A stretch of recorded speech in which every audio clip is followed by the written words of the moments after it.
mooy la société civile ñoom Alioune Tine ñoom Ababacar Mboup waaw donc ñooñ wax ji moom dafa leen nëbb waxuñu ko ci palanteer ci télé nañ ko wax waaw donc à partir de ce moment je crois que mooy que autant dans le camp du pouvoir autant camp opposition bi ku ci nekk amoon nga un intérêt quelconque parce que tamit nañu waxante dëgg Moustapha à l'état actuel des choses affrontement même bu dee l'opposition perd c'est l'état du Sénégal qui perd plus parce que tamit bu ñu defee opposition bu ñu defee marche wala manifestation mu am ay morts ces morts là on les comptabilise sur le compte de l'état du Sénégal parce que ñoom ñoo yore li ñu naan violence légitime ñoom ñoo yore les forces de sécurité et de défense te bu ñu jàppee comme niñ koy xalaatee ni que ces morts pour la plupart seen mbokk yi ni ñu koy waxee mooy que ay fetal nañ leen reyee c'est encore beaucoup plus grave pour l'État du Sénégal donc je dis que manifestation bu amee comme nii mu am une partie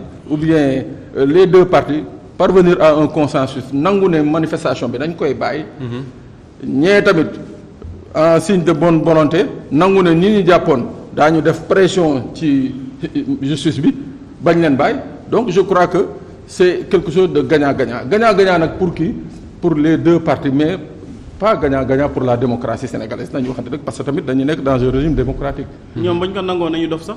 waaw parce que bu nekkee yow da ngay nangu que ni kii day mettre la pression ci justice bi mu bàyyi ay nit da ngay nangu que ni aussi bu ñu demee élection mu mettre la pression ci justice bi. mu gañ ay mu génn ay résultats boobu. mu jox ko li bëgg. mais pas. allez-y Pape Sané. même Pape Matar c'est l'éternel jeu de dupe c'est l'éternel jeu de dupe parce que boo gisee lii yëpp li ko fi indi Moussa Ba. c'est justement ce que la direction générale des élections nous a servi durant tout le processus électoral c'est ce que le Conseil constitutionnel nous a servi comme décision c'est-à-dire li Conseil constitutionnel servir c'est tout sauf du droit pour ceux qui ont étudié ne serait-ce qu'une année de droit kenn mënul taxaw waaw kenn mënul taxaw indil le firnde ne que lii Conseil constitutionnel bind c'est du droit ce n'est pas du droit c'est-à-dire ñoom ils ont fait ce qui leur plaisait point barre léegi nag egg nañu fa nga xam ne Moussa Ba mooy que est-ce que Yewwi waroon na dellu gannaaw warul dellu gannaaw moi je dis que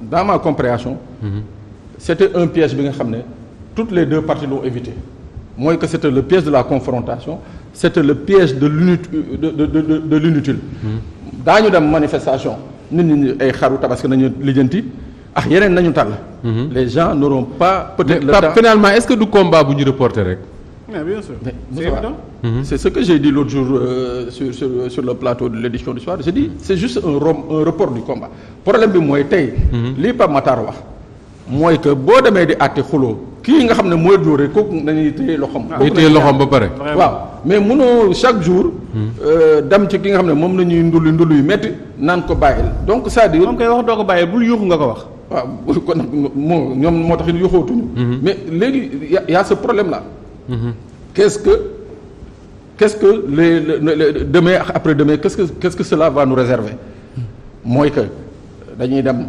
dans des conditions ténébreuses en campagne électorale ci biir campagne électorale bi il faut s'attendre à toutes les violences possibles parce que discours yi ngay dégg c'est pas des discours apaisants ci biir campagne électorale bi nervis yooyu nga xam ne depuis plus d'un an ñu ngi traumatiser les Sénégalais amul benn policier wala benn gendarme amul ministre de l'intérieur wala ministère des forces armées amul directeur de la police wala directeur de la gendarmerie kenn ñemewu ci wax kenn bëggu ci wax ce sont ces mêmes nervis là suba qui vont encore descendre dans l'arène ce sont ceux-là qui vont encore commettre des violences sur les populations moo xam ci boor bale ñan nervi la nervi yi di am seen président buy dem si les nervis xanaa force de kii non c'est pas des forces de défense c'est des nervis qu'on a vu ici au mois de mars c'est des nervis qu'on a vu lors des tournées économiques mais on les voit pas de nervis bu ñu werante ci loolu non bu la neexee man du ma werante ci loolu mais je dis que non dinañ werante ci loolu parce que moi je ne suis pas d'accord avec ce qu'il dit loolu du question ne duñu werante tout à l'heure la violence fii maa moomee kaddu gi c'est la coalition Yewwi maa moomee kaddu gi maa moomee kaddu gi parce qu'il enterre en disant que bu ñu maa moomee kaddu gi monsieur Gueye je suis désolé de vous le dire c'est J'ai le droit de vous interpeller. Je ne dirige pas la police de l'eau. Allez-y Pape Sané. Allez s'il vous plaît. C'est la police. Allez-y gérée par Moustapha. dama ne daal li ñu leer ñun sénégalais yi. je suis pas le seul. peut-être que yow vous êtes libre de dire que. moi dama nekk à l'intérieur. waaw nous n'avons pas de nervis. Nervis ils sont ailleurs et vous savez où sont les nervis. voilà quand les gens vous savez où sont les nervis. moi les nervis que j'ai vus on va pas vous laisser quand même. les nervis que j'ai vus je les ai vus dans des véhicules des ministères s'il vous plaît. mais bàyyi ko mu les nervis que j'ai vus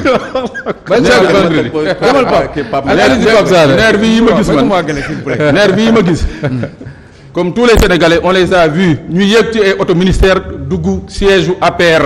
nous n'avons pas ces nervis nous les avons vus bastonner des Sénégalais. devant le président bi Macky Sall devant le Fouta devant le président de la République. il faut parler vraiment il faut parler de la violence physique de Yewwi de Ousmane Sonko de son discours. il faut parler des 3 morts. non yow loolu yaa koy def voilà yow yaa koy def loolu yow yaa koy def moi je parle de fait. il faut parler des forces spéciales. moi je parle de fait je parle de fait. mais quand vous êtes là il y a des forces de sécurité. je ne parle que de fait monsieur Guèye 200 ñu débarqué ci siège bi. mais loolu quand même c'est pas un discours.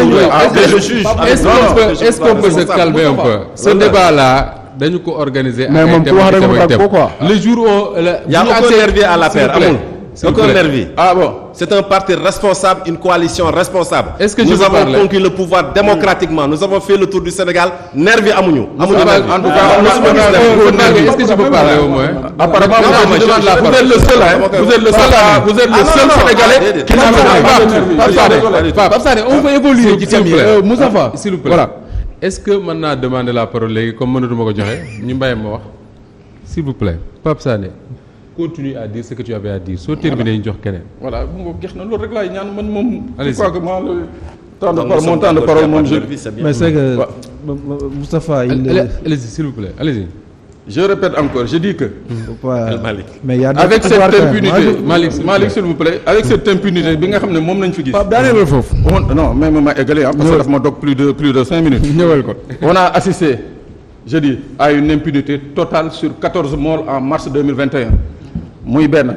ñaar je dis que on a des vidéos qui montrent des nervis ici bastonner des Sénégalais ils n'ont jamais été inquiétés. Ces nervis là on va les descendre encore dans les rues ce seront ceux-là même qui vont commettre des violences mais Moustapha chose plus grave on a une administration territoriale bi nga xam ne très partisane gis nañu ko fii lors des élections locales. On l'a vu ici lors des élections locales. C'est vrai. On a vu une administration territoriale outrepasser ses prérogatives. On a vu pour